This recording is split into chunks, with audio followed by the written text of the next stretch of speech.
liked it a lot. We were kind of all over the place throughout the race, but the guys stayed with me, worked hard. Those restarts, I didn't know what would happen, but I had great restarts all night, and I struggle with restarts a lot, so that's big. That's one of the things you have to be good at, and it worked really well tonight. So we're really happy, really thankful for Farmers Insurance, Chevrolet, Great Clips, Time Warner Cable, Pepsi Max, Sprint, all the fans, Von Zipper. It's just it's tough. We've had kind of a downer year at times, and then when we started running good last week, we were really fast at Bristol and didn't have a problem, and so it's that kind of one thing after another. But we're in the chase with my teammates. I have a great group of teammates, and it's awesome to work with those guys and be part of HMS, and be part of everything that Mr. H gives us. And I'm glad we're in the chase and we get to racing now. So do you think it was wrenches and changes? Do you think the night came to you, the conditions of the track tonight? Well, not really. I think our adjustments, we started really bad, really loose. Then we got the car to where it was driving great. We got up to 5th or 6th, and then we adjusted our way out again and got it back at the end. So it was all adjustments. It was all, just what we did, the communication. And at the end, Kenny made a great call with fuel and how we played that game, and because it had a big part of what our splitter was doing. So it was a team effort. The guys did great tonight, and pretty pumped to be here. And after the season, and after the disappointment a few weeks ago at Indianapolis, what is the emotion you're feeling now? You're locked in the chase, Casey. Yeah, we're locked in, and I hate it. It comes down to this, to Atlanta, Richmond, just about every year for me, and sometimes we're in, sometimes we're out. But thankful at HMS we've been in all 3 years now. But we have the pressure all the way to Richmond, and so I don't know, we made it again. Thankful for that. Thanks to Mr. H and Kenny Francis, Chris, the guys did a nice job. We started Friday terrible and came back Saturday and been really good, and then raced pretty well tonight at times. So I'm glad we got those restarts. Those were tough, and that's where it paid, was the restarts for sure. Take a deep breath and go for the championship. Sounds good. Kasey Kahne in Victory Lane in Atlanta. Alan? Man, what a show of fans on forward there. I wasn't sure when I woke up this morning if we were winning car or not, and then Ty Gordon, he's a good salesman, and he pretty much sold me into thinking I had a winning car, and made some small adjustments on it all night, and got our 3rd win of the year. So what a year we're having. This has been so much fun, and the past 6-7 races have been unbelievable. We've been running up front, man. It's just been so much fun, and just got to thank Shell, obviously Ford, Sprint, everyone that helps out at Team Penske, Discount Tire, Hertz. It's just such a auto trader, such an awesome race. This is one of the trying to catch my breath still. This is like one of the 3 biggest races of the year, like the Bristol night race, and to have this in the record books with your name on it, it's really, really cool. Joey, we aired a sit-down last week, and you talked about the fact that you didn't always have patience. How important were patience for you tonight to weave your way through the traffic? Important and not important. On the restart there when we were 6 with tires, I said, I got to capitalize right now. So I went as hard as I can. Raced 20 really hard, just got everybody I could, and then was trying to keep up with them for a while. And the 20 was really fast, and then there at the end, I had something going wrong. I don't know if it was brakes or a hub failing in the rear. It started vibrating really bad and getting really loose. I'm like, oh, come on. I'm like, couple more laps. So, of course, there's always added drama at the end of it you don't want. But, patience, like I said, it didn't come into play. And then when I was racing 24 there at the end, it did come into play. So, just able to make it there at the end. Welcome to NASCAST 500, the only NASCAR podcast that supports the gay camp. My name is Elizabeth Moxley, and I'm joined by Philip Mathew and Hamm. Hey guys. Hey, what's going on? Wow, I'm back from vacation, feeling relaxed. Sadly, I have to go back to work tomorrow, but that's part of life. So, in any event, Atlanta has come and gone, and I gotta say, I sort of enjoyed the race, but the last 30 laps, I was like, fuck this, I'm going to upload some pictures on my Facebook page. Yeah, the finish was, it was weird. I was expecting Harvick to win, but then out of nowhere, Kahne came and then just took the race. And then I thought, like, by the 4th or 5th lap that Kahne took the lead, that Harvick was going to take it back, and ended up winning. And then Harvick ended up leading the most laps that day and was about to do the weekend sweep. And then I caught up in a wreck with Menard and Logano. And that pissed me off because I'm a big Harvick fan. And then, the finish, those two green-white checkers really couldn't have been avoided, I guess, because of how fast they were going. And the fact that this is the second to the last race before the chase is underway, a lot of people were trying to do their best to get to the front, and I'm just like, really, are you fucking serious? And yeah, it pissed me off that Brad got hit and went to the wall because of Wise being a fucking dumbass, and Brad had to check up basically Wise was being a dumbass, and then hit the wall, finished 39th, that pissed me off. Ambrose blew up, so that pissed me off too. Gordon hit the wall early, never got back to the lead or to the front, but he was kicking ass. His car was like one of the best cars on the racetrack, and he was 2 laps down, so that just shows how fast he was going. But in any event, I'm glad Kane won. He deserved it, but then again, I don't really think he's going to do much in the chase, considering he never really does anything in the chase anyway. And, you know, he usually wins this 2 race per year thing with Hendrick. He goes into the chase, finishes near dead last, and then it's probably what's going to happen this year. Yeah, I mean, the race is all right, I guess. I mean, I love Atlanta. It's one of the only racetracks where driving, you need to be able to drive really well. I mean, having to manage tire wear, which is virtually impossible there, considering how rough the place is on tires. Harvick had the best piece both nights and only came away with 1 victory. The thing that gets me is that he's been bitching. I mean, he bitches and moans anyways all the time. That's just a part of Kevin being Kevin. But you would think after all these months of him railing against that pit crew, that they would do something about it. And especially considering who finished 6th on Sunday because of the pit crew because of a major part of that. Considering he's the guy that's going to have a chance to win the championship, to allow this to continue. I mean, also he didn't help himself, and then Paul Menard ran him up into the wall, and freaking Denny Hamlin went and brake checked Brad Keselowski, and then Josh Wise also held him up and took him out. I mean, that race really. I mean, the main thing for me was Smoke came back, and at least for the first 30 or 40 laps of that race, I thought I was watching the Homestead finale in 2011. The way he was looking, going up on the outside, great start, and the car ran well. And then once it got dark, and then Kyle Busch had his usual mental breakdowns on Sunday in races. Ran him up into the wall, basically the beginning of the end for Smoke, and then blew a right front tire, ended his day, and then Kyle Busch went and basically ran over Martin Truex Jr. of all people, and just destroyed Martin Truex's car for no reason.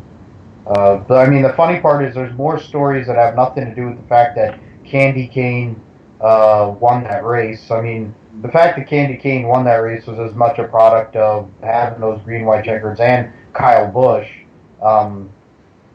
The Kyle Busch incident almost cost him the race. Then the Paul Menard deal got him back into it. I mean, whatever. He's irrelevant. He's one of the most overrated drivers in the sport. He always has been, always will be. I've never really cared for the guy. His teammates are also happy because the Fat Felon has 4 guys in the chase, which, I mean, it only can work out that way. That's the way things are supposed to be in the NASCAR world, that all 4 of the Hendrick Motorsports cars are going to be in the freaking chase. The Sunday race had its moments for me, but basically Tony coming back was the biggest part, and him getting eliminated basically took me away from the race for the rest of the night for the most part. And I mean, it's typical fare. I mean, it'll be very interesting this weekend at Richmond for sure, though. Okay. Well, I want to give a shout out to Charlie Walker because he's a huge Casey Kahne fan, and he was disappointed this year that he had a DNF or not in the top 10. Having Casey win was a joy for him, so we want to give him a shout out because Charlie's a good guy. Charlie's a good guy. What else? Yeah, Charlie supports us. We got to give him credit for that. So. All right, and I also want to give a shout out to Patrick, Thomas, and Robin, because I posted on the Facebook group page the what was wrong with this picture. When you look at the picture, when it says lap 9, it says Gordon takes second from Gordon. I'm like thinking to myself, NASCAR, are you that retarded? Yes. Yes. I was like, no, bad NASCAR. NASCAR, very, very bad. So, yeah. So we'll just go down the list. Kane, Kenseth, Hamlin, Fucktard, Edwards, Danica, which I'm really surprised that she made it to the top 10. No-Neck, Larson, Almirola, and Biffle. Well, once again, it's typical Atlanta bullshit. But then again, I am glad that Newman came home with the top 10. I'm a Newman fan, so 7th is good. And once again, Larson is proving week in and week out, as I've stated in previous episodes, that he is gonna be the rookie of the year by far. And if he does good at Richmond and Biffle has a shitty night, he might even make the chase, and I really hope he does, because I'm a big Larson fan. Almirola coming up 9th was pretty good. I mean, it was the best finish for the RPM cars, considering Ambrose blew up. And for Biffle finishing in the top 10, I'm really surprised, because this year has been a shit fest for Biffle. He didn't even win his one win a year at Michigan. So if he gets into the chase on points, I'm gonna be kind of surprised. But then again, it's not really gonna do anything. Biffle will just crap out just like he normally does in chase, which he has done since after 2008 when he finished 13 points. I don't really see him doing much. He can't clinch the point, chase in the spot in the chase. And that's good for him because I'm a Kansas fan, and I'm really surprised he hasn't won at least one race this year. We're almost done with the regular this season. Hamlin coming in 3rd was good, but then again, I thought Hamlin was going to win early on when he was leading, and him and Harvick were going back and forth. But I really didn't, with that 3rd place finish, I really thought he was going to get at least a 2nd. But good on Hamlin. Fixback coming home in 4th. Of course, ruined my chances or hope of happiness that he would wreck or blow up or something like that. Hopefully that it's not going to show that he's going to do good in the chase. Hopefully he'll be eliminated in one of the races if he gets wrecked or blows up or something. Because if he wins the championship this year, I'm fucking done with Cup. I'm going to Nationwide, I'm going to Trucks, I'm going to V8 and ARC and NHRA. I'm watching anything that isn't the Jimmy Johnson show. And Danica, I was laughing my ass off when I saw one of the restarts, Danica was 4th, and I'm like, are you fucking serious with this shit? Danica's in 4th. I'm not an LST or nothing, am I? Like what the fuck is this? But coming home 6th and finishing the best out of the Stewart Haas cars, that just makes me cringe. But guaranteed by next week, she'll be in the wall. She'll be 3 laps down and 32nd at Richmond if you watch. Yeah, I mean, going off of what Adam said, I mean, Matt Kenseth had a car right there at the end. The Gibbs cars, I mean, at least the 20 and the 11 were contenders all weekend. Matt Kenseth would have won the race if it weren't for Paul Menard, basically dropping anchor in front of Kevin Harvick. Matt Kenseth had the race won on that restart. Great call by Ratcliffe to go for 2 tires. They're trying to get that win. He locked himself into the chase. Where's your brother? He locked himself into the chase, so that's good for them. I mean, I have a feeling about Kenseth in this chase. I mean, Toyota hasn't really done anything all year, but Kenseth is as steady as they come. He could make something happen there. There's a story involved with that, considering Roid Rage is going over there, and that how there could be a big crew chief swap among all those teams. Hamlin finishing 3rd outside of Harvick, he was probably the 2nd best car. I mean, the lap leader count wouldn't say that, but I would say that Hamlin was the 2nd best car. And for him, that's kind of a miracle because he usually figures out a way to bag it. Johnson does his usual, doesn't really do much all day and then gets to the top 10, top 5. Edwards, it's one of his best tracks. They announced that Jimmy Fennig is retiring at the end of the year. No surprise there. One of the great crew chiefs in the sport.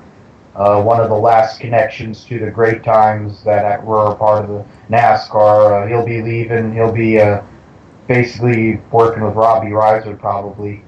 Pukemania getting 6 made me sick as much as anything, not just because she's terrible. And that they have 11-second pit stops. It shows multiple things. One is if Tony would get those kind of cars, he might actually be able to finish halfway decent in these races. I think it was Adam that says Stewart's chaser runs fucked. I think that's what he said on his one of his Facebook statuses. Yeah, I mean, the fact is Tony has a chance. I mean, on the off chance that he actually goes out and wins at Richmond for the first time in 12 years. But I doubt it. As much as anything, he's preparing for 15. I think that's probably what he should be looking at anyway. Trying to get the right communications with Johnston and trying to get a pit crew that actually is professional. Because obviously there's only one good pit crew at Stewart Haas Racing, and they use it on the one person that doesn't need it, but once every 4 months. No Neck finishing 7th is maintaining, trying to keep himself in the chase. As long as he finishes halfway decent on Saturday, he will make it. Larson needs to win probably. I would think it's probably, for the last month, I think, every week has been a track that Kyle Larson, this could be the week. He qualified on pole because of practice at Richmond back earlier this year. I think it's an outside shot for him to make it either way, but it would be better for the sport if he does, because he's definitely quality. Biffle has been really consistent this last 2 months. I mean, I don't know what happened to him randomly, because he was absolute garbage for like the last 2.5 years, and then I think they signed that extension, they got some sponsorship, he knows he's a leader, and all of a sudden something switched on in his head, and he's like, oh, maybe I should drive now. So now he's been top 10ing them to death. Junebug finished 11th, which is a rough run for him. Which, by the way, when I was on the plane, I was reading one of those SkyMall magazines. They're selling Dale Earnhardt sneakers for $70. There's enough idiots that'll buy them. I won't be one of them, but it was funny. I had to take a picture. And then you went and connected me to that. I'm like, oh, that's great. There's the Tony Stewart ones with the headlights and to aerate my lawn, like freaking Ron White, what do you call Bill Engvall bought out of the SkyMall magazine. He bought the headlight house shoes because he stubbed his toe. Like that's what it reminded me when you sent me that pic about Dale Earnhardt Jr. sneakers. As much as anything, that joke from the blue collar guys. Eric Almirola had a rough night. He had to get a couple lucky dogs like Pukemania did, and he finished 8th or 9th. He's gonna be in the chase. He'll get eliminated early. I'm pretty sure. I have a feeling that Almirola, AJ, probably Kandy Kahne, and then I think Kyle Busch is gonna probably napalm himself. Because the way he's been running for the past 2 months, I just have this feeling, and all the stupidity he's been committing on Sundays, I just feel like he's going to do something really fucked up. NASCAR has this chase grid on their website saying if you predict who's going to win the championship, you get a $100,000 prize. I'm like, okay, that's great.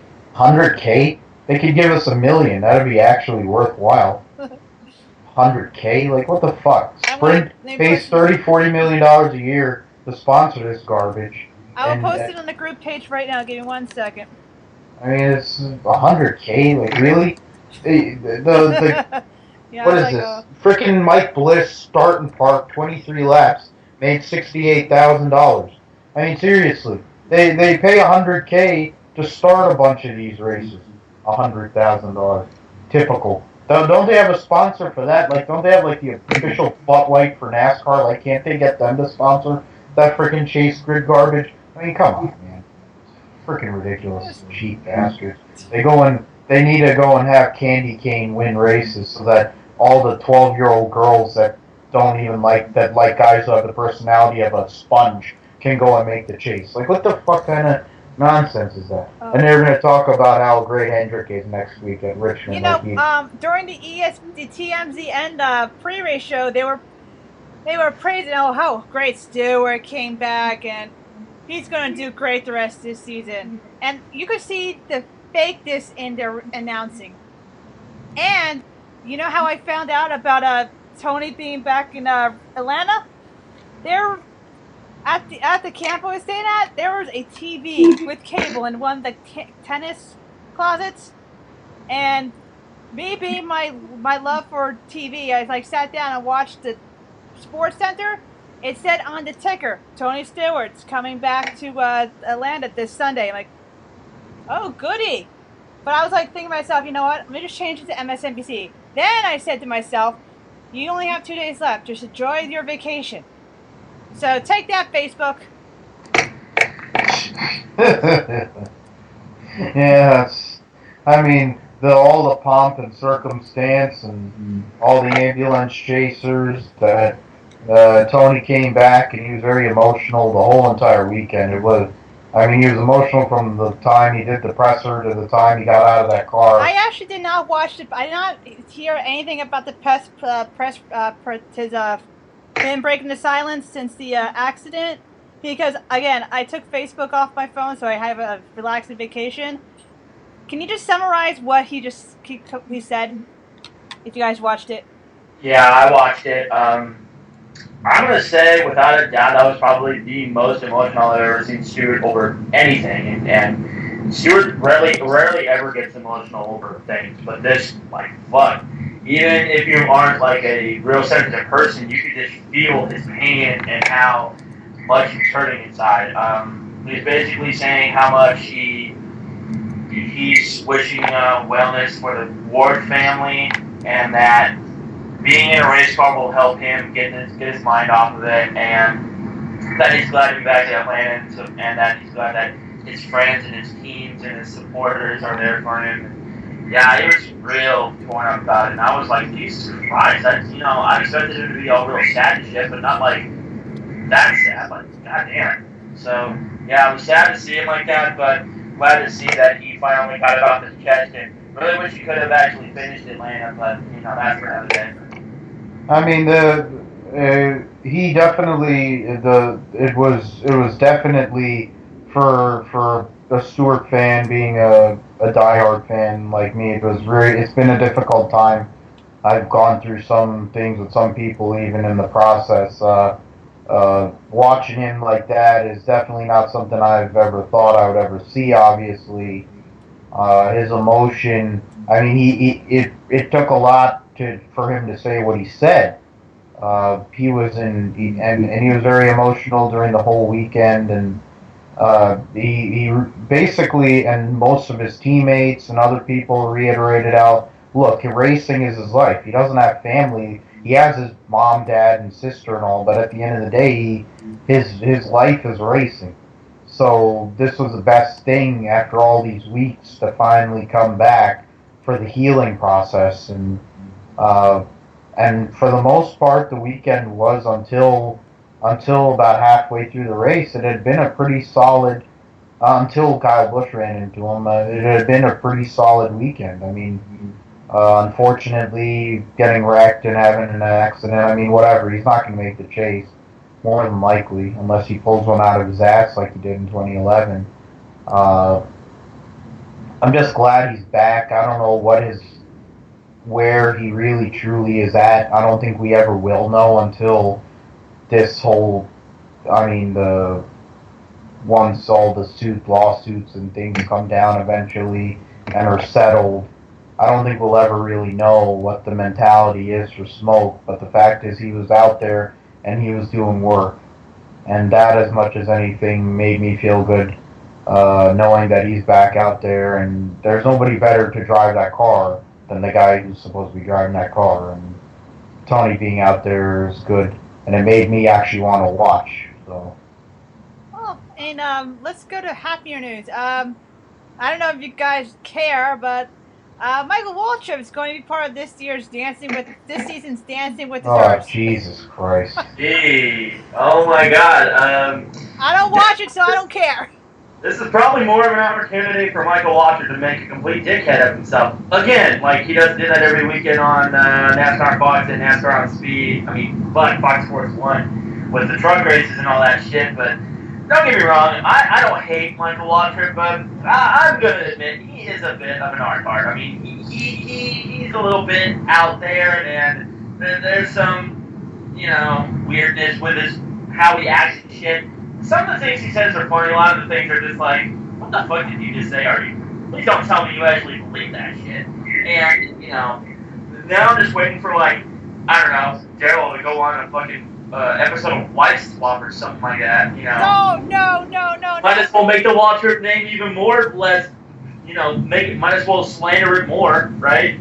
Why don't you go and put him on the frickin' Real Housewives of wherever the fuck they live, Owensboro or some shit like that. That'd be some white trash television if you ever seen it. I mean, fucking Banjo's playing in the background and shit. Freaking Banjo getting shoved up his ass because that's the sort of thing that he likes and Waltrip's like. I mean, when I saw that, I was like, oh my goodness, I'm so glad I have a place to go and talk about it because my goodness, that fruit roll up. I mean, it's a perfect place for that freaking piece of trash to be on because he can finally just come out and get it over with. He's going to be voted off within a week, so don't. I'm not going to watch. I know he's going to get voted off in a week. I don't watch it either. Raw's going to be on at the same time. Well, I'm not even watching either. Like that. I mean, I got better things to do with my time. See, but if Brad, Marcos, or Matt Kenseth were on Dancing with the Stars, I would watch it. Yeah, I'd watch it just to see how they do, but then again, it's still not my thing. I mean, someone's like, hey, what if an NASCAR driver was on the show? Would you watch it? I'm like, depends on who it is. If it's Fixback, fuck no. He can shove whatever the fuck he's doing up his ass. Or if it's Brad or Ambrose or Larson, fuck yeah, I'll watch it, even if it's something I don't like. I'll just give it a whirl to see what's on it. And speaking of Waltrip, why he keeps going on TV and just making more of an ass of himself. Only thing he could do that when he went on TV and actually didn't do so bad was on those 2 episodes of My Name Is Earl. That was actually funny. Other than that, I think he strives on making himself look like a complete douche. Remember back in March where he called some woman like Donna Summer, and Donna Summer has been dead for almost 2 years? Oh, yeah. God, I don't even, holy shit, I forgot. Yeah, he did say that. That was just insane. Oh, my goodness. He's so out of touch with society and just in reality. I mean, I just want to see, I'm curious if they're going to put him with a dude, because it would make more sense considering, he really is in denial. I said it's like, the guy is a shitty car owner and a horrible announcer, and he's light in the loafers. And he goes and he's going to do Dancing with the Stars. It's like seriously, come on. This is what NASCAR, at least IndyCar sent a 3-time Indianapolis 500 winner.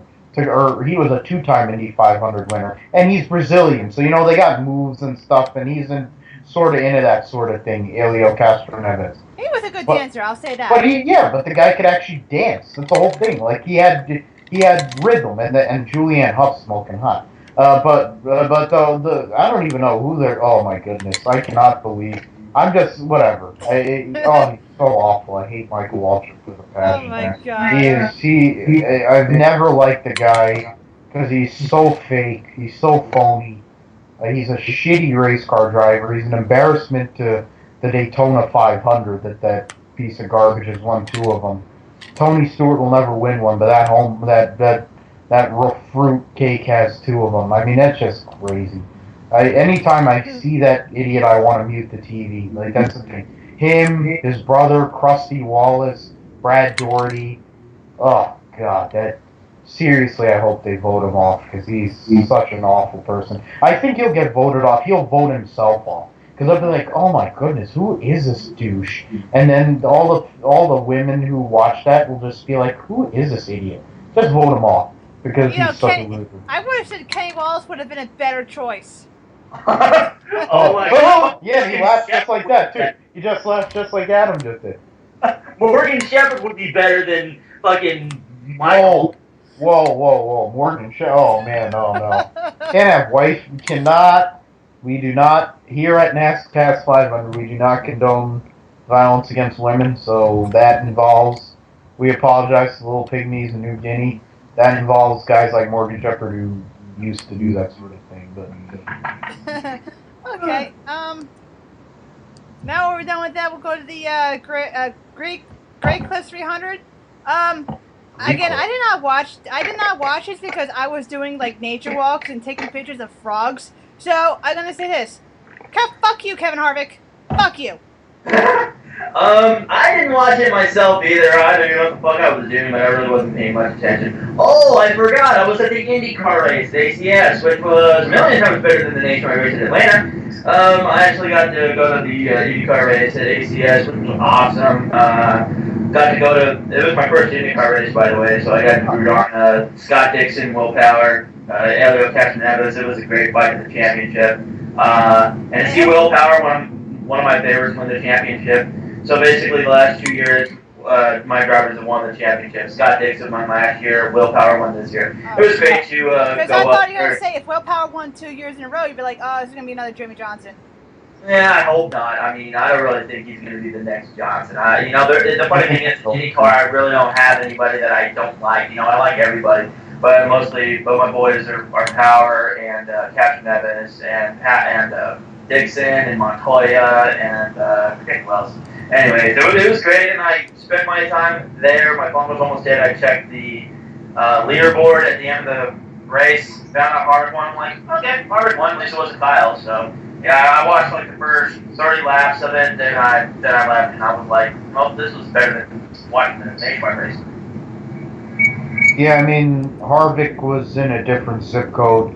Chase started on pole, had a good run going, then Harvick passed him, and that was the end of it. Chase had a tough pit stop that cost him some points. Only gained 1 point on Regan Smith in the point standings. 4 Cup guys in the top 4. Shout out to David Reagan in 8th. That team, I just hope somebody would sponsor those guys. That 98 team with Biaggi, Den Badesti, because every time David Reagan runs in that car, they're a contender.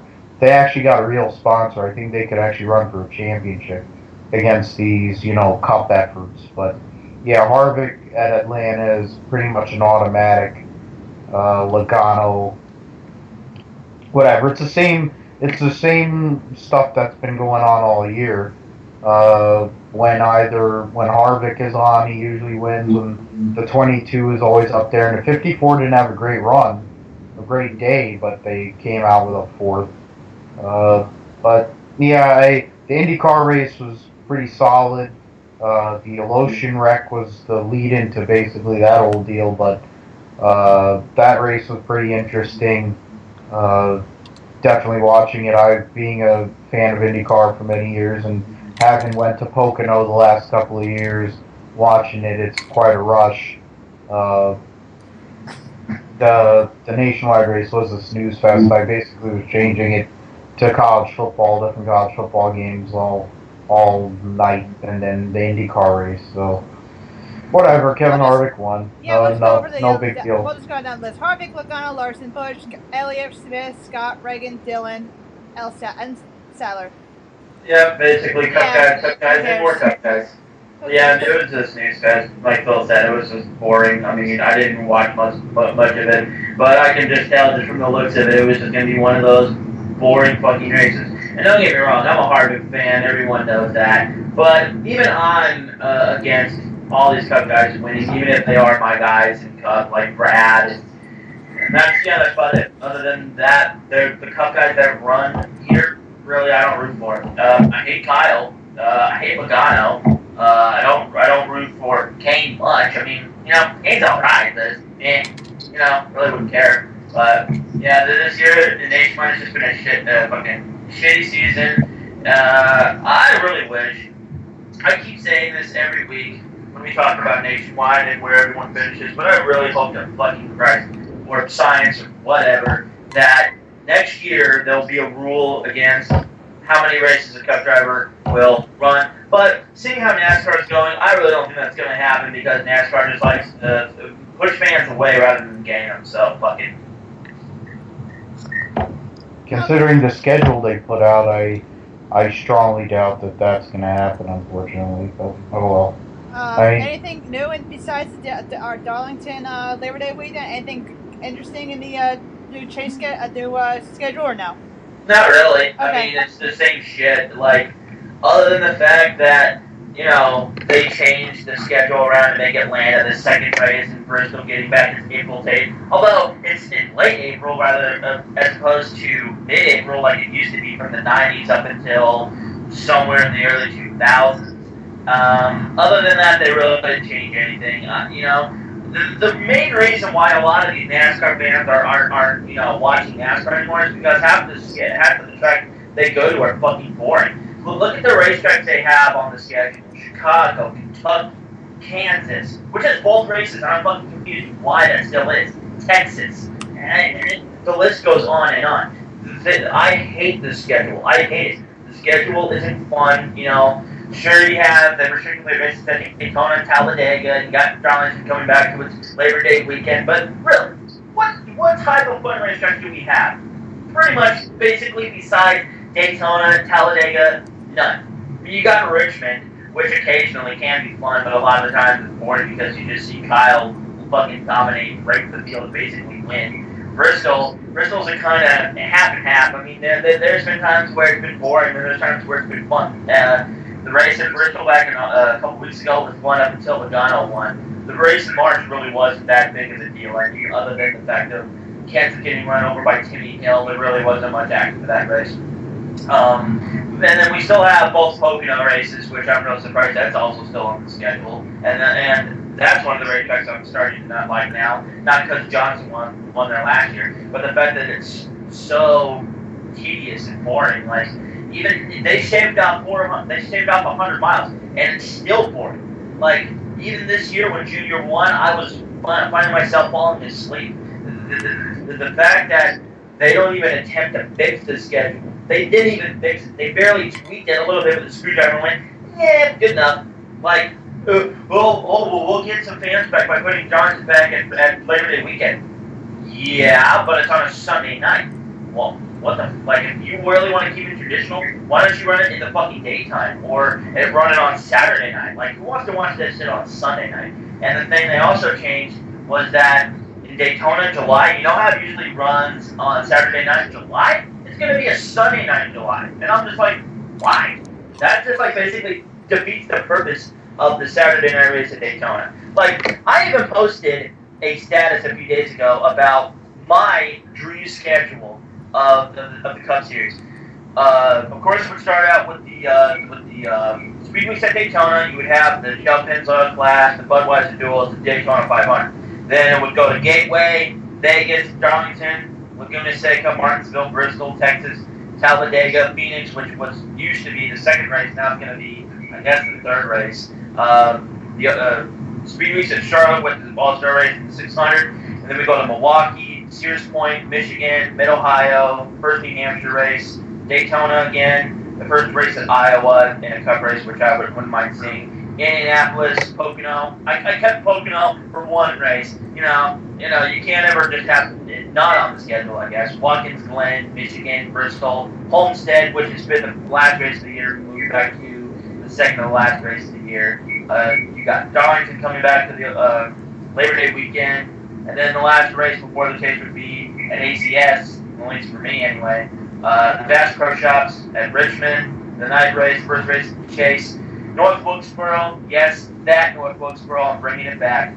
New Hampshire, Talladega, Charlotte, Martinsville, Phoenix, back to Rockingham, November 8th. Las Vegas gets a second date, and then the end of the season would be Road America. That's what I think the season should be. They should change it like how I changed it. At least that would bring in some fans and not push them away because they run on so many cookie-cutter tracks. It's just so, half the time I know you're watching this, it's just, man, Johnson's leading, boring. Like, and half the racetracks that are on the schedule benefit fix that. And I keep hearing on ESPN when they broadcast the races, Alan Best was like, you know that Johnson said that 9 out of the 10 racetracks that we're going to, Johnson's good at. Oh, gee, what a coincidence. But, yeah, the schedule change didn't do shit. Fuck the schedule. I would want to change personally, but I don't think that's going to happen. Yeah, I mean, they basically, you know, did cosmetic changes. They made a mistake 10 years ago with the moving Darlington back because of California for that Labor Day date that didn't work for the IndyCar race either, only drawing very few people. But obviously, the track is better now than what it was 10 years ago. At the same token, Darlington should have stayed at Labor Day, and it was one of the first F-ups that BZF made, and it took them 10 years to correct it. Outside of that, moving Atlanta so that they have more of a geographically sound calendar early in the season was all right. There are certain tracks that don't deserve 2 dates that I could run most of the tracks that go there. The go-to twice don't deserve 2 dates. They want to figure out a way to bring fans back. It's a simple thing about business: supply and demand. If you only have 1 race date, then the people have to show up. If they don't show up, then you're not keeping your date. Adding more short tracks to the schedule. I mean, if the Canon East and West Series can race at these racetracks, why can't a Cup Series race happen there? Why can't a Nationwide Series? Why can't the Nationwide and trucks be combined like they're combining them at Atlanta in the second race of the season, and just go and have them run doubleheader, day-night doubleheaders? I honestly think that would make more sense, and it would separate them from the Cup so that all this Cup involvement wouldn't be there. I mean, the Nationwide schedule basically is the same, but they put all the road courses in the month of August, so that'll be a pretty brutal month for the teams. The truck schedule is a joke. That's the one that's like, they didn't make any legitimate changes. All they did was add Atlanta, which is the week after Daytona. Then they have a month or 6 weeks between, or a month between that race and then Martinsville, and then 6 weeks between Martinsville and Charlotte, which under any circumstance, anybody with any logic would say, what the fuck kind of schedule is that? That makes no sense in terms of business. It makes no sense in terms of the teams. The fact that they kept those gaps shows that they have no wherewithal whatsoever. They have no intelligence, the people that are making these schedules. Because they run the same, and the whole point is most of these crappy tracks they go to are either owned by NASCAR /ISC or Bruton Smith. So they don't go to any outside tracks. They don't go to very many outside tracks. It's like Pocono, the Mattioli family made a commitment to NASCAR when NASCAR needed them most. And they said, oh, we need 2 dates. And of course, with the way the East Coast is, albeit with the way weather is these days, who knows? Maybe they can move a race in Pocono into May and then move one and keep the other one in August. But I also wouldn't mind, even though I am it's a local track, that they run one 500-mile race in August and move a second date to a place like Iowa, which is actually a track that really could put on a great show and would sell out. But that's dreaming, because NASCAR doesn't do things that for the fans at all. So. Okay. Now we're in Canada, our home and native land. Oh, forget it. I'm not gonna do it for the rest of the song. Anyway, yeah, we're in Canada, and it was a good race. I was surprised. The only problem is Adam Alexander was doing the announcing, which I wanted to kill myself, and possibly other things. So Ryan Blaney. Yeah. Yep, glad for Blaney. The thing was, With my messed sleep schedule, I really didn't get to watch it. I woke up, I DVR'd it, so I haven't watched it yet, so I'm going to watch it. Thank you for reminding me that Adam Alexander's calling the race, so I'm just going to mute his annoying ass, put on some good music, like some William Boingo or some Jeff Beck or something like that, or some Sammy Hagar. But yeah, when I read Blaney one, I was like, fuck yeah, Blaney. And then I was reading some statuses like, oh, Herman Kuroga should have won. Really? Herman Kuroga is starting to become like Kyle Busch. He's racing people dirty, spitting them out for wins. See Gateway back in June when he spun out Eric Jones to win and didn't even finish in the top 10. So, yeah, fuck Kuroga. Glad Blaney won. Blaney, I don't think Blaney has won it all this year. If he has, I don't even remember if he did. But, yeah, good on Blaney and BK Otter for coming with back-to-back wins. Brad won at Bristol for the first time. I'm really surprised it took this long to get it into Big Lane, but now we finally won in all 3 series, and now we can stop here at the Wimble Brad Keselowski finally win a truck race. And now he's got that out of the way. Now Blaney went to Big Lane, and that's awesome. So glad I'm good for Blaney. Glad that he won. And matter of fact, you need to watch that race. I'm glad I'm not going to grab out there for the Yeah, I mean, Blaney had first win of the year for him, got his championship back on track. He's had a few rough weeks recently after having the points lead for a while. Michigan was really brutal for him. And then Bristol didn't work out so well for him, but Brad won, so glad for that as a Brad guy, just so that he wins in all 3 series. And it's his own truck. Yeah, you get stuff from Penske, but it's his own truck. But in terms of Blaney, they had a great strategy going and running the way they did with the fuel mileage versus other teams who made 3 pit stops or whatever. They made only 2. Got him from 14th to the win, and he led the most laps.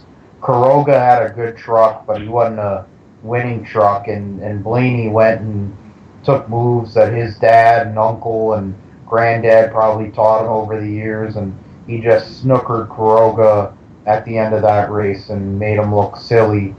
There's a reason why Ryan Blaney is going to be one of the NASCAR next drivers. The guy's got a ton of talent. He won the nationwide race a couple weeks ago at Bristol, made Kyle Busch walk off like a little bitch. That was great too.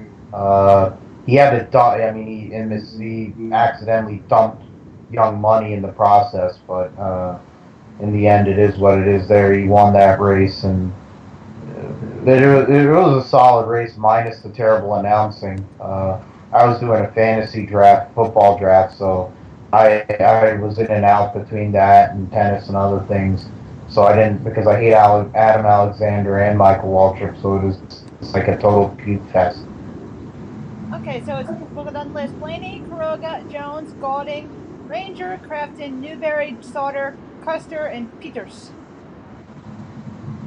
Yeah, basically. Yeah, I mean Eric Jones has been solid all year. Every time he jumps into that 51 truck, so I'm not surprised that he ended up getting another top 5. Greg Golding had a pretty solid run. He's one of the new young talents that's going to be around for a long time. Andrew Ranger's a road course ringer, Canadian Tire Series champion, former IndyCar driver way back when. At 18 years old, of all things, he was an IndyCar driver. Went to stock car racing. He had a great run. That's independent. That's a small effort to go and buy an old, probably Brad Keselowski truck and finish 5th.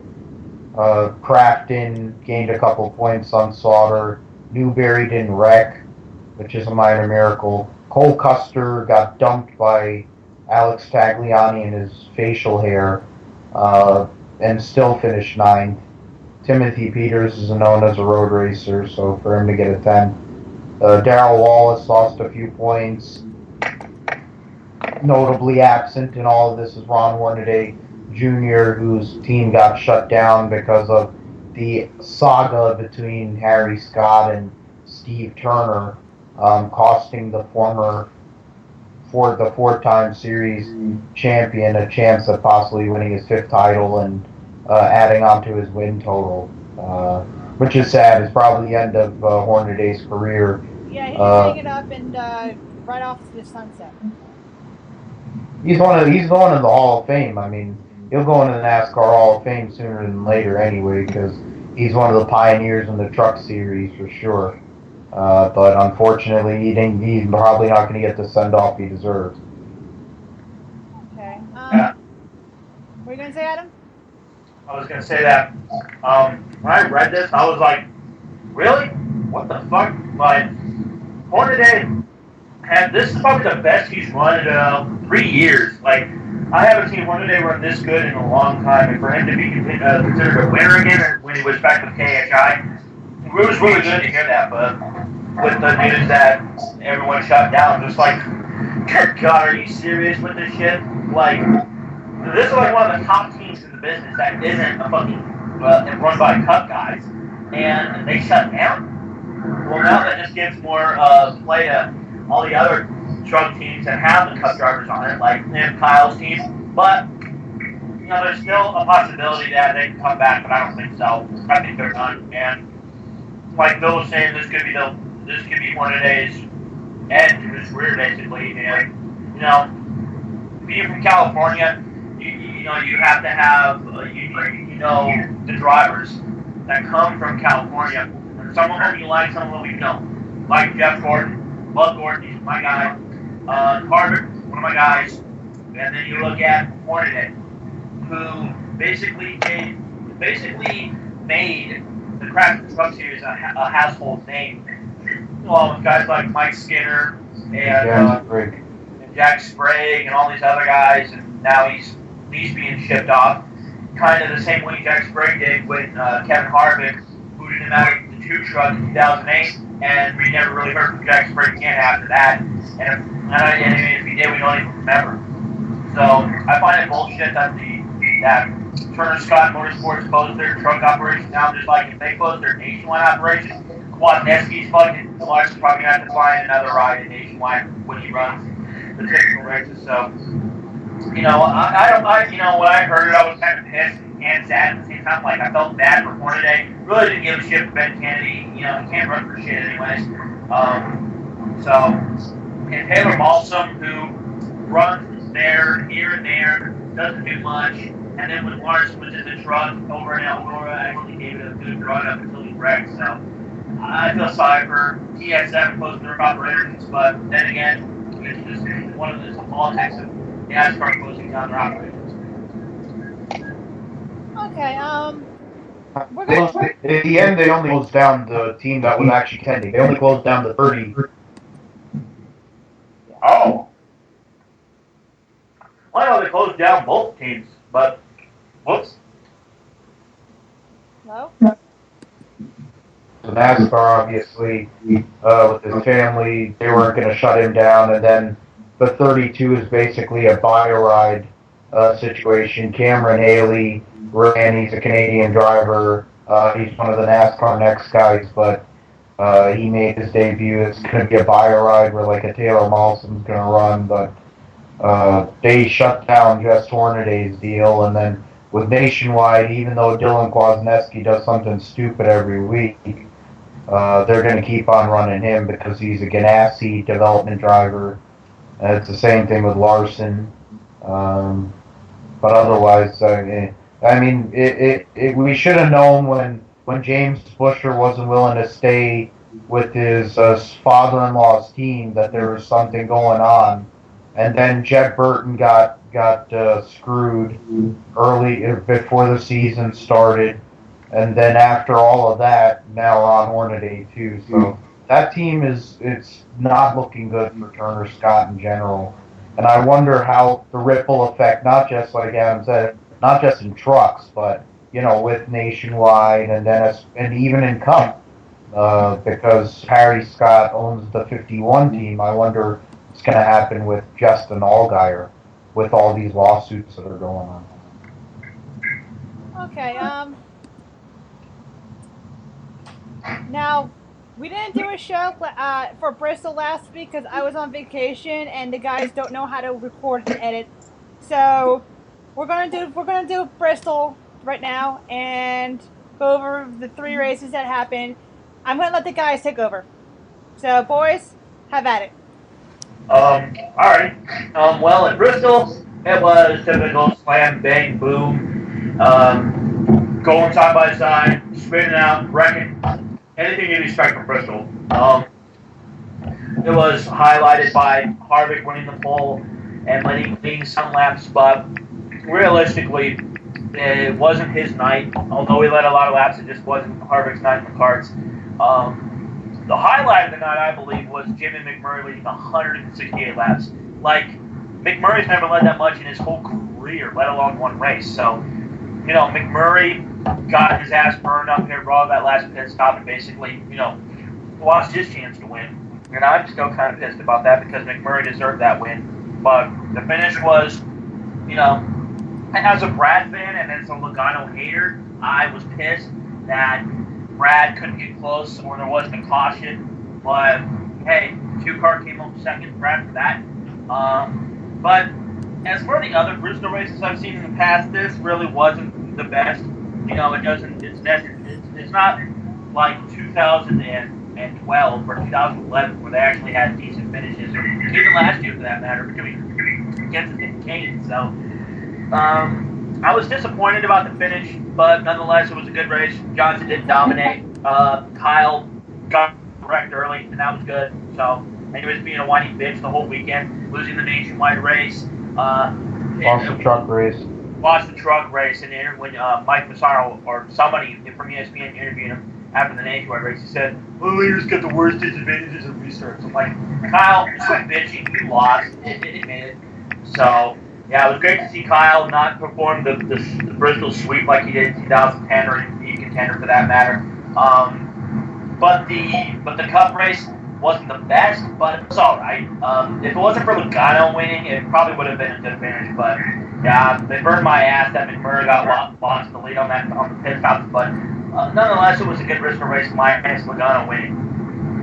Yeah, I mean, for me the highlight of the weekend was Ryan Blaney beating Kyle Busch in the nationwide race, and that, I mean, for Blaney, he's not a regular yet in nationwide, and for him to go and take, I mean, yeah, obviously he's got one of the best rides in the business, so you'd expect him to do that.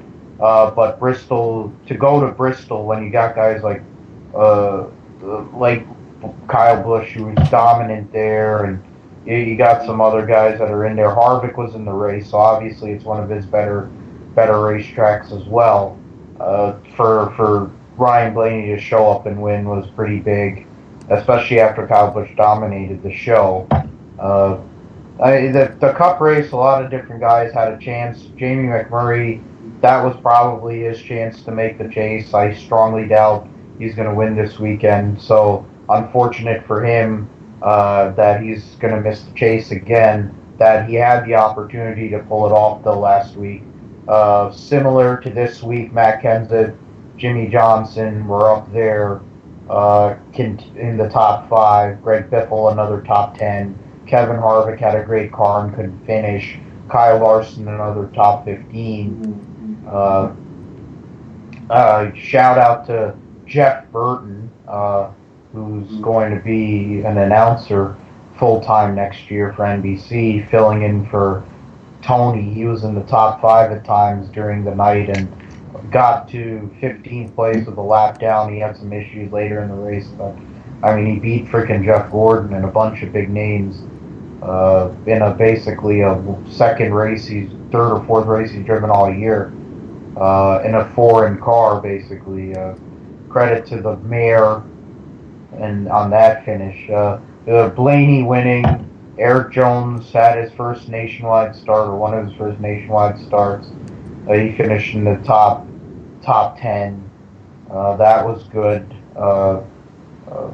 Chris Buescher got a 10th place after starting 23rd. He's been really solid all recently after winning that Mid Ohio race. That race was not that great until the end. The cup race was, whatever. The truck race for me, I was off, so I got to watch it. And watching Brad beat Kyle Busch is always great. Watching Kyle Busch lose is just awesome. I don't know why I get pleasure out of it, but I do. Ron will probably work out as Ron Hornaday's last race. He finished third in that one. Bubba Wallace had a chance to beat Brad there. But he didn't want to move him, and he didn't move him, and he finished second. The Door Sport guys finished in the top 5. That points battle is basically going to come down between those two guys. John Hunter, Nemechek, another top 10. Cole Custer, Ben Rhodes, Corey LaJoie making a random appearance, finished 10th. Brian Blaney struggled, he finished 13th. But yeah, the highlight was Ryan winning the nationwide race, and then Brad winning the truck race was pretty good for me. An all Penske weekend in general it's better than an all Hendrick weekend for sure. Okay. Wasn't Milk and Donuts supposed to be debuting in Bristol? She failed to qualify. Oh, good. Oh, for a second, I was catching in and out the nationwide. I totally forgot she was supposed to be even in that race. I mean, she was so busy checking her makeup or whatever the hell she was doing. She failed to qualify. I mean, they can make excuses. It's like it was Bristol and it's hard to debut there. It's like, well, she's the one who chose to debut there. Nobody told her that she couldn't debut elsewhere. I mean, she's driven Indy cars on big tracks, so why didn't she go to a place where all she has to do is hold it on the floor? That's the only places where Pucomania does well. But yeah, I mean, we'll see. She may be in the field this week. Who knows? I have no idea. I mean, she can get the hammer, but she can get it hard, but she sucks as a driver, really. Okay.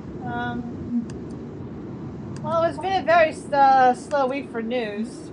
We already discussed the most important topics. It's questions. Hooray. Okay, where'd you go? What did you do? And did you save me a plate of food? All right, I'll go into the other. I went to a camp called Camp. It's a camp for lesbians, gays, bisexuals, and transgendered people. It's in Porter, Maine. I had a fun time. No, I did not save you a plate of food because everybody ate in like one setting. It was basically a mix of gourmet meals to like sausage and eggs every breakfast. There was no drama, thank God. All my cabinets was really nice, and I was the bartender. And as the assistant lead bartender, I left camp for a few hours to go to town and do inventory for beer. And I had to go to Walmart to get can openers. Yeah, so. Although I did perform in my first talent show ever. So. How did that go? I was best out of all the performers, believe it or not. Oh, congrats. Yes, thanks. I saw there's a picture that you posted from there that got fellow NASCAST 500 page member Chuck a little hot and bothered. What was that about? That's like every Thursday there's a dance called Tea Dance. It's like a Halloween party, but everybody's in drag, and like during the performance, everybody walks down the little runway. I dressed up as a little Navy person, and I was licking a lollipop it's from this Shirley Temple movie, The Good Ship Lollipop. So that was the inspiration. However, it was like in like the low 70s, and this dress was polyester. So I was like, I'm changing out of this. So I just like put on a shirt and pants and then served beer for the rest of the night. So that was fun.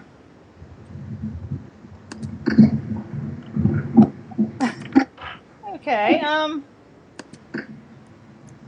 give me a second. Alright, how much dick will fruitcake suck while on the set of Dancing with the Morons? That is such a great. I don't know who wrote that question. David. David. Oh, yeah, he's the man. He's another Jersey guy. The fact is he's got all this anger in him, and he hasn't even graduated high school yet. My goodness, he hasn't even gotten into the good stuff yet. He's a funny guy. He's a cool dude. Yeah. He's gonna. I mean, if that Maxim Tchaikovsky dude was still around, I'm pretty sure Mikey would have asked for him to be his partner, but. Who knows? I mean, he'll be happy because it's Hollywood and that's his sort of thing. Him and Rick Taylor can go and have a really good time together. Other than that, oh my goodness, that's one of the great questions. Other than some of the ones Nate sent, my coworker. No Nate question this week. I'm so sad. Yeah, because I guess I didn't tell him that we were on this week because I told him we weren't on. He was sending questions last week. I'm like, I didn't tell him that we were on this week. Oh, so. Where are the... I'll find this post. Let me find his question post. Give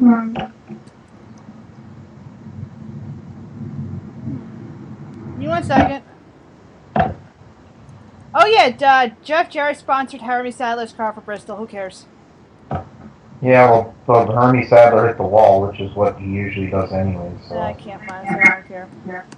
Yeah, Josh Armour from Wrestle Radio Australia and Butts and Seats posted it on and I didn't see it because I didn't have Facebook on my phone during the trip. So, how many mainstream media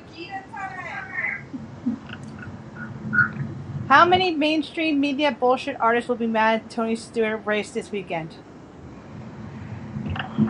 I mean, it didn't seem like there was a lot of people that made it that obvious outside of probably Fox News or people like that. I mean, even the people that make it their job to go and character assassinate him on a weekly basis, like Jenna Fryer and stuff, actually wrote nice pieces about him. I mean, yeah, Pork Ass still wrote his typical garbage. Even Gluck wrote something good about him, which is amazing. That probably was an out-of-body experience for those two pieces of shit. But otherwise, I mean, most of the media coverage of it wasn't all that bad. I figure once they close this investigation after years and years of this going on, it seems like. I mean, I think if it was any other person, this part of the investigation would have been closed, and we'd be on to the impending civil litigation that would be coming from the Ward family. But I'm pretty shocked by, after all the destruction that came from it initially, that what little that came from it once he actually came back. I guess they're waiting for him to actually talk, really. Should Ron Hornaday Jr. drive the 5 truck? Yes. Yeah, I think so. The Zaxby's truck, right? Yes. Yeah. Oh yeah, definitely. Get fucking John Rex County out of there, seriously. Hornaday would be a better choice than that talentless hunk of shit. I mean, don't get me wrong, I don't hate him, but good God, like, any fucking thing he touches it wrecks. Like, I really hope if I don't run into him one day, like if he's out here for a race at ACS, and he accidentally cross paths on the intersection, I really hope he doesn't wreck my car, because I love my car. Yeah, I thought exactly when Ron Hornaday lost his ride, I'm like, that is the perfect place for him. But then I also thought about that it's a Toyota and he's always driven Chevys and I figure he doesn't want to leave Chevy at this point in his career, even though they don't really have that many trucks. Yeah, I think that would be the best move. If Tony Townley actually cared about his kid, he'd probably put Ron Hornaday in that truck. They could actually win races with that truck. Clint Boyer drove it and ran it pretty well. Kevin Swindell jumped in the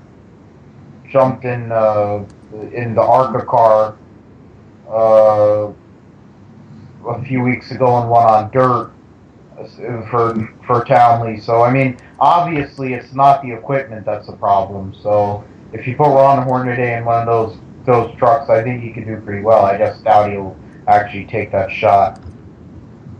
Okay. Well, what would Danica fans do this week at Richmond when she places 30 seconds, 6 stops down? Jump off a bridge and kill themselves.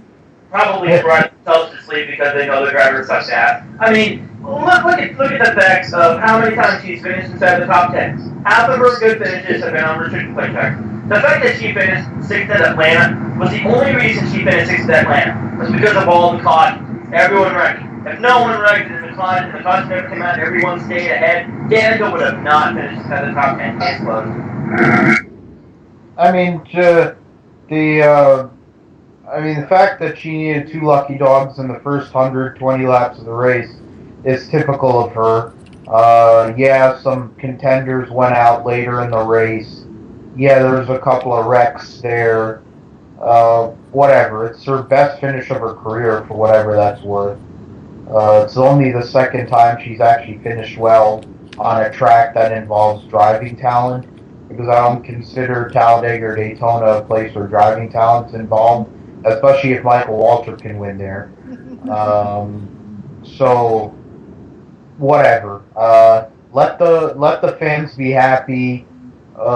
She gets one good finish every 4 months in equipment that should be running top 5, top 10 every week. And there's probably 100 drivers that could drive that car better than she can. But she'll just go back to her regular, usual suckiness. And she'll probably come back sometime in October, November for one random finish, and then, finish 29th in points, right next to her boyfriend, Richard. Okay, why didn't Truex Jr. punch Kyle Busch like Jimmy Spencer did to Kurt Busch for a reality check? You know what? That's a good question. Because Truex has class and won't stoop to that low. But I will say this. Jimmy Spencer, please come back to NASCAR so Jimmy Spencer for President fan page can be updated more often. I was really hoping that Truex would floor Kyle's ass in the curb. I mean, the fact that Kyle just basically ran Truex up the wall, spun him out, wrecked him, and then rammed into him as if Truex did something, but didn't. And only Kyle fans, one of my friends posted, everyone's getting so mad at Kyle, but it's not Kyle's fault. If it's not Kyle's fault, then who is it? Like, Truex ain't at fault. Truex didn't do anything to piss Kyle off. Kyle was just being an asshole. And this last month has just been horrible for Kyle. Which is great because I fucking hate Kyle, so Kyle deserves it. But, he's lost it on pretty much everybody this year for no reason. He lost it on Dave Rogers at Bristol. He lost it at Truex at Atlanta for no fucking reason. You know what? I probably can guarantee that by next week, he'll wreck Michael McDowell for no reason. If McDowell in the race or some fucking start car. He'll just wreck him and go, oh my god, he wouldn't get out of the way while I was running 12. Fucking man, probably a river mile. Like, I really wish that somebody, I don't care who it is, that would just beat the shit out of Kyle and tell him, get your head out of your ass. Stop acting like such a little bitch. I say Chuck Liddell. Chuck Liddell should punch him.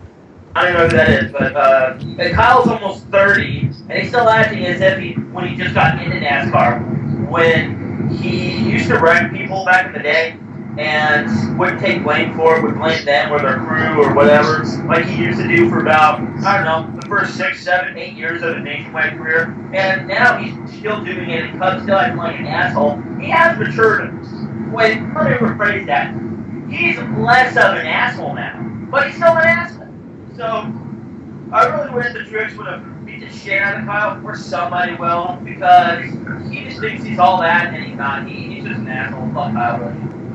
I mean, the whole thing with Kyle, Kyle cleared up and took out Tony earlier in the race. He had his usual attitude after not winning a nationwide race the day before. And then that, which made no sense. It was completely idiotic. After the week before the Bristol deal where he bitched at his and Dave Rogers finally lost it. I'm surprised. That guy deserves a Medal of Honor. Anybody that's capable of working with either of the Busch brothers, which basically is Addington, that that guy deserves a Medal of Honor. Yeah, I heard that on Queers for Gears. Dave Rogers was like, "Stop acting like a little baby and get back on the road." Yeah, I mean, stop. Like, you go throw your temper tantrum. Like, go get the fuck out. Like the whole thing is like, I thought about it and I said, there's a lot of things similar about Kyle Busch and Tony Stewart. But then I also thought about this. I'm like, Tony Stewart actually closes the deal when it matters in the big cars. The Kyle Busch gets pleasure out of winning. Truck and nationwide races. Like, the whole point is there's a reason why Stewart, Gordon, Johnson have the most wins and have the most championships because their main focus is Cup. Dale Earnhardt, yeah, he ran nationwide races, but at the end of the day, he didn't make it his whole thing. Mark Martin was the one everybody knew about winning all the nationwide races. How many Cup titles did he win? It's the same way with Kyle Busch. At the end of the day, he's his own worst enemy. His brother's a dick as well, but at the end of the day, he's got a Cup title. That's the only reason you can explain away him getting fired by Roush and Penske and still have a legitimate ride. The fact is, Joe Gibbs is as tolerant as any person on earth because he's put up with Tony, he's put up with Denny Hamlin's multiple personalities. He's put up with Kyle. I mean, whatever, the big man's with him. I guess that's what the whole thing is, but. My goodness, he's not going to get rid of Kyle Busch because he knows the guy's talented. He knows the guy's a bitch. He hired him in 2008 knowing he was a bitch. He hasn't changed all that much. In the end, he's still the same result's going to happen. He's not going to win a Cup championship. He's never going to win a Cup championship until a lot of things change in himself or something, or he has a kid or some garbage. I mean, honestly, there's. Please don't let him procreate. Please don't.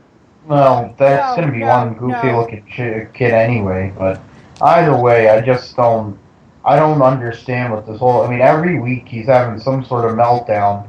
I mean, Kevin Harvick is usual thing, but in the end, he runs well every week, and he hasn't won that many races. And he's like, we've had the best car virtually every week, and only have 2 wins to show for it. With Kyle Busch, he's just been irrelevant for 3 months. And he's been slowly falling apart to the point where he's gonna end up doing something really stupid during the chase. I just know it. Okay, Kane had to. Oh God, oh man, fuck Mr. H and Brian Z. France. I still don't know what BZF stand for. To win. That's his. Yeah, that's his initials. Or I don't know what his fucking middle name is, but it's Z. Something with a Z.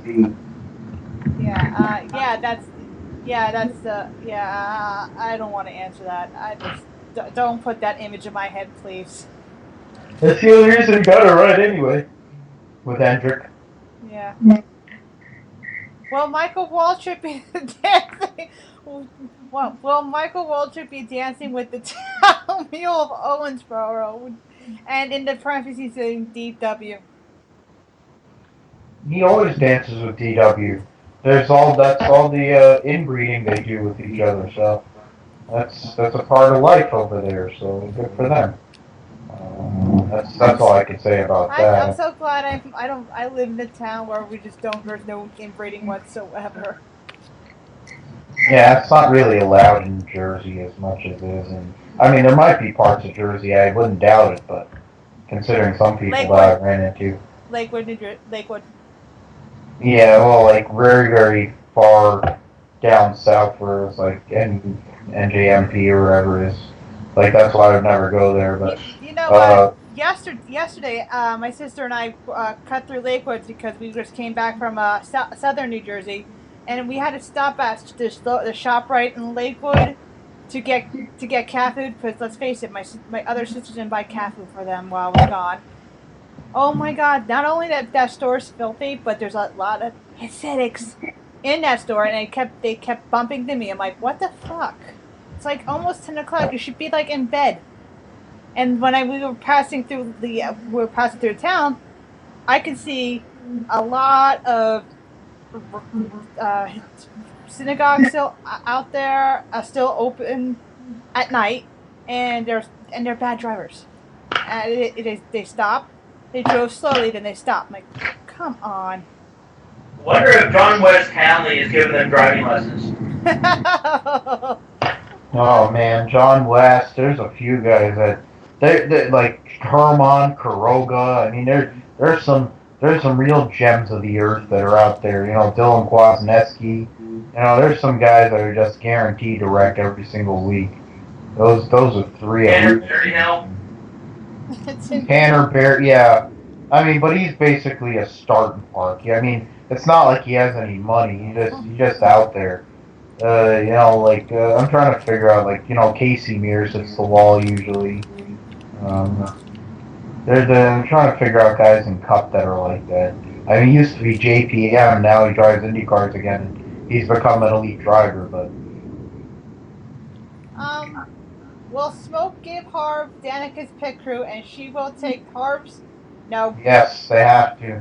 If they want Kevin Harvick to win the championship, Danica's pit crew has to go to Kevin Harvick.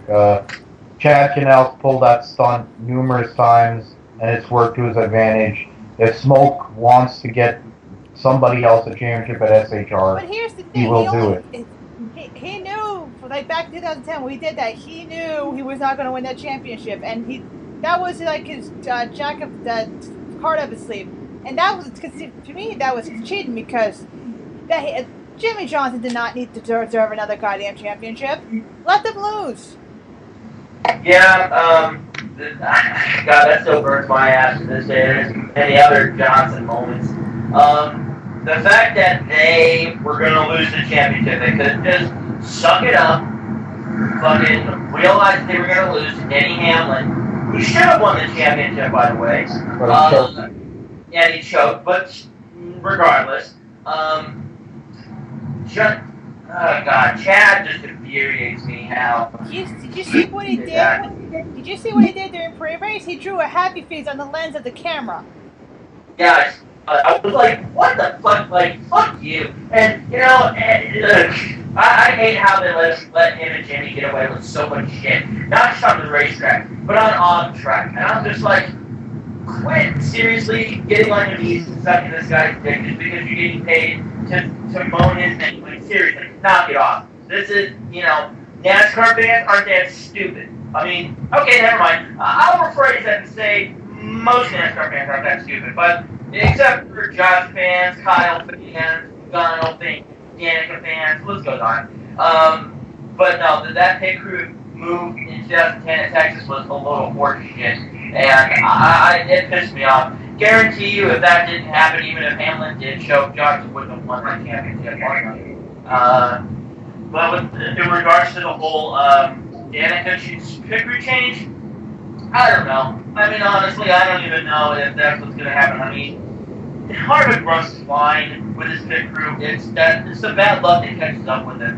The DNFs, the blow-ups, the tire issues, the restart issues, you know. There's just so many things that keep Harvick down from winning a lot of races. If half the shit that didn't happen, like with the DNFs and all that shit this year, Harvick will probably have at least 4 to 5 wins already this year. So I don't know. The pit crew might be, I don't know, switching Danica's crew with Harvick's crew. I don't know if that's not going to work, but if it does, then it does. But I honestly don't think it would be bad. Okay, well, the first-time winner in 2014 won Bridgeport. No, I think it's going to be a repeat winner. No, that's not. I mean, the only way it'll be a first-time winner is if Larson gets up there at the end, holds off, and wins. That's the only way it'll happen. If anybody is even thinking, what about Austin Dillon then? No, God, no. I don't want him in the chase. He's not ready for it. Yeah, but there's some people out there, I probably know some people out there that are going to be going, what about Austin Dillon? What did he deserve the first time win? No, he doesn't. I've explained this numerous times in one of our previous episodes how much I hate Austin Dillon. Which was ironic, because I used to like Austin Dillon a long time ago, back when he was first starting in NASCAR, and I didn't think much of it. But the more I watched it, the more I figured out, man, this guy's a fucking douche wobble. Like, what the fuck, man? So, no, fuck Austin Dillon. I think he doesn't deserve to win. Larson is probably the only guy I think that will be a first-time winner. Allgaier, not even in the top 10 team, let alone win. So, unless Larson wins or has a chance to win, it's going to be a Cup driver. It'll be someone like Hamlin or Gordon or Kenseth or Brad or somebody like that's going to win, and that's what's going to happen on Sunday. Yeah, I think David's question is about somebody who hasn't won this year yet. So I was going to say Larson, Stewart, or Kenseth, and I'd be leaning towards Kenseth the way he's been running recently. Even though Richmond isn't one of his best tracks, his two teammates are two of the best at that racetrack, and Kenseth needs a win. I honestly believe if it's going to be anybody, it would be the 20 or the 42, and with a very long shot smoke. Otherwise, in terms of anybody that hasn't won this year going and winning a race, I really don't see it happening. None of the people who haven't won a race in their career outside of Larson do I see. I would say either the 20, 42, or 14 in terms of that question. Okay. Well, if Carl Edwards joined Twitter, would his Roy dealer follow him? Yes. Yes. Probably. I fucking think it's funny how so many NASCAR drivers that were on Twitter before, now are on it, and I'm just like, stop, please. Junior's on Twitter the week after he won Daytona. I follow him, but I don't get on Twitter much, so I really don't know what to tweet about. I follow a lot of NASCAR drivers out there. I also follow a lot of good guys that aren't NASCAR drivers. But Don Johnson got on Twitter for the first time, and I followed him. I'm like, okay, this is something that interests me on Twitter. I'm doing this. But, if Edwards joins Twitter, I don't even know if he'll get a good thing or not. It might be just one of those listeners that are just getting more time with seat time or whatever. But if he does join Twitter, his dealer would probably follow him for sure. I mean, his dealer may already be on Twitter anyway. I think Jeff Hammond and him do the same drugs, so, I mean, who knows? It's entirely possible. If it's Jeff Hammond, he's probably already on there. Other than that, I mean, who cares? He's another one of those overrated, irrelevant drivers that's in that realm, won 20-plus races, but, is relatively irrelevant, him and Kandy Kahne and Kyle Busch and Denny Hamlin, among others. You know what pissed me off about Twitter? When Tony Stewart incident happened, everybody kept saying smoke will rise. I'm like, please stop. Oh my God! Thank you. As much as a Stewart fan I am, I support Stewart. I mean that to the fullest extent. I'm a huge Stewart fan.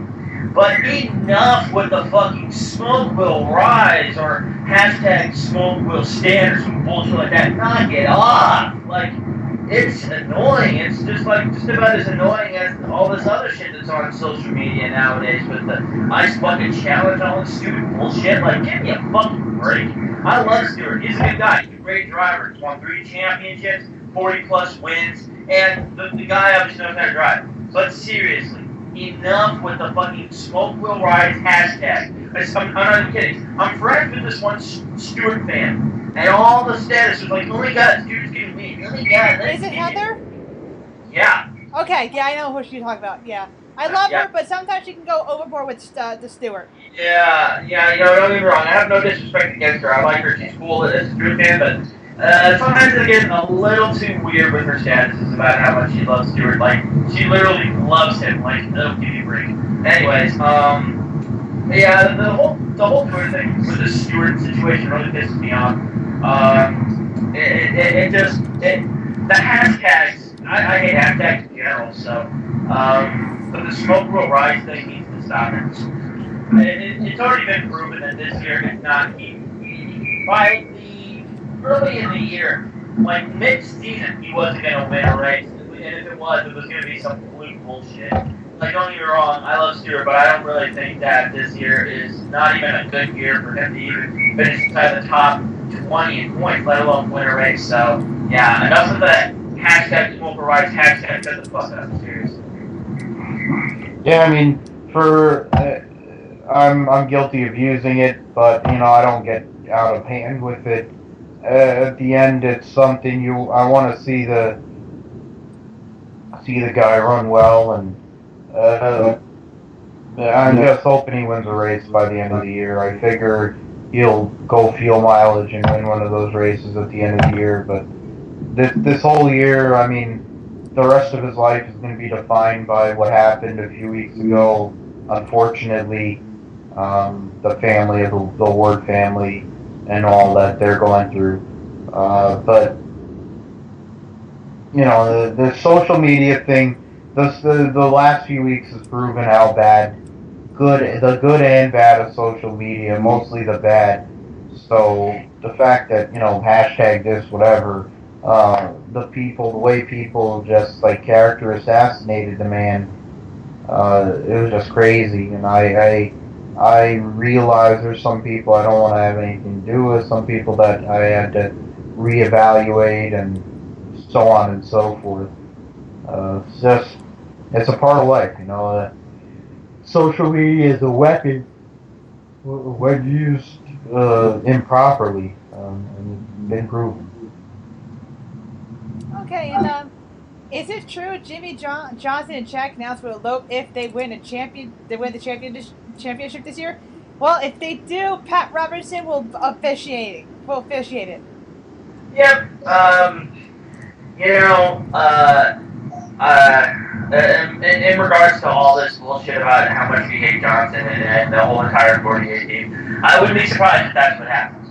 Because look at Johnson. Okay, not only is he a tool, he has the personality of a wet dishcloth. His wife is not even that good looking. His kids look like fucking abominations. And I'm not even kidding. His kids are so fucking ugly. Like, oh my god. Kids look like abominations. They look like fucking Cabbage Patch Kids, for fuck's sake. Like, give me a break. That's the title of the show.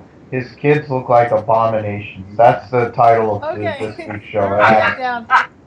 But, no, but seriously, that would probably happen because Johnson probably spends more time with Chad than he does with his wife, and his wife probably looks on the internet for male hookers that'll come and support her in her hour of need, and then she'll be alone the rest of the night because Johnson's ranching with Chad. So, yeah, I wouldn't be surprised if that happens, and more than likely it probably will happen because NASCAR probably just hand him the title again like they did last year. So, yeah, that wouldn't be surprising to me if that really did happen. At the end of the day, I think Shandy probably looks at herself in the mirror, Alex Rodriguez in Madonna style, and goes and gets herself off of the magic wand. But besides that, the fact that those two do each other, I mean, whatever, it's a Hendrick Motorsports thing. It's just a product of the team.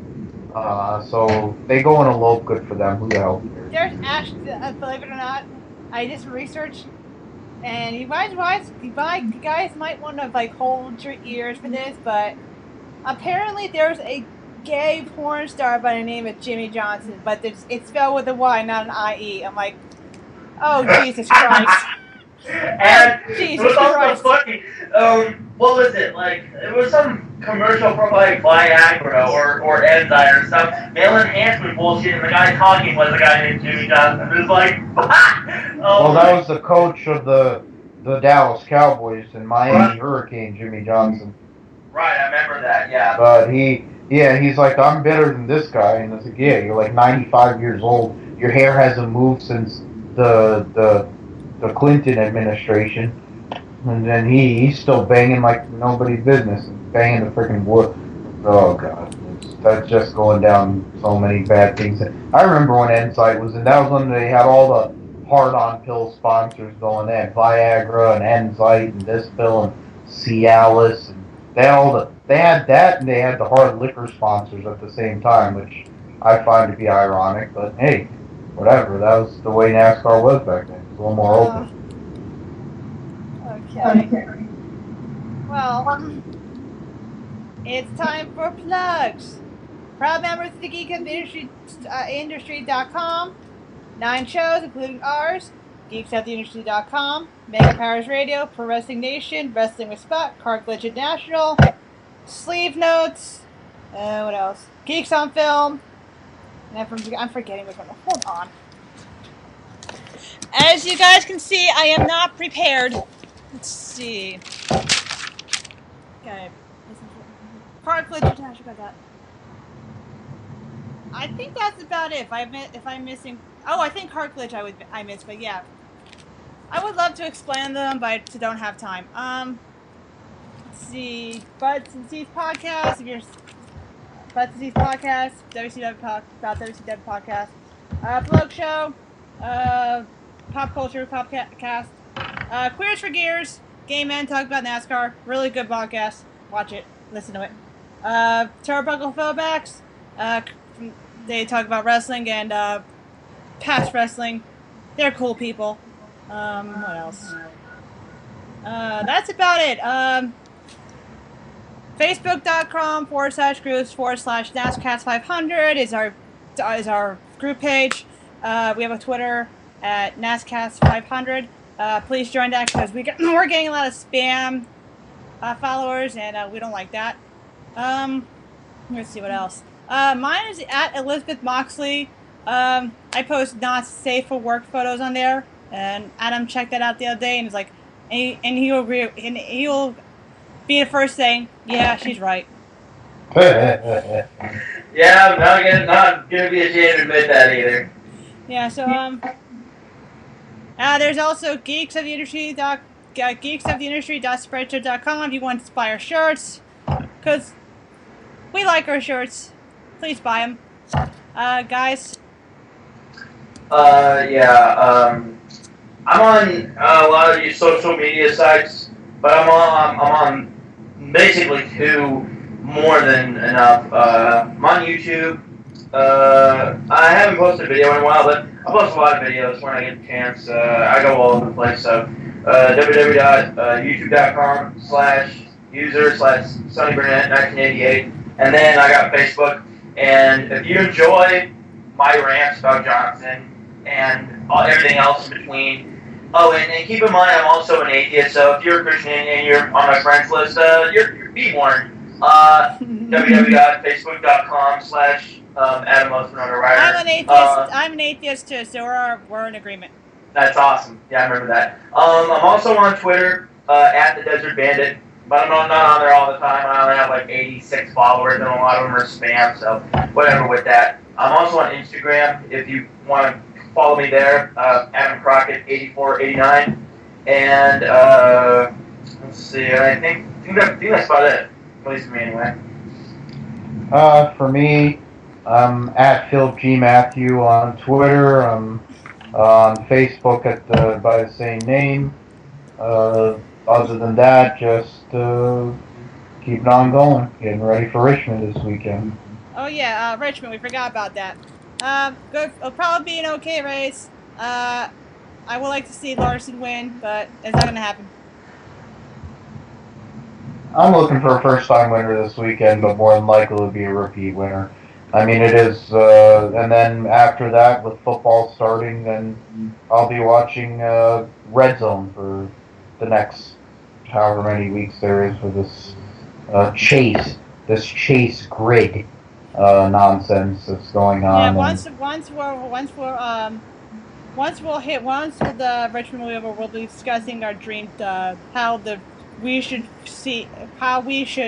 have the chase be worked out. Fantasy chase, that's what I like to call it. Yeah, that'd be cool, but it would be great if the chase was going all together. But that's another day. Yeah, that will just so. Alright, with that being said, for my good friends Adam and Phil, I am Elizabeth Moxley. You guys have a nice day.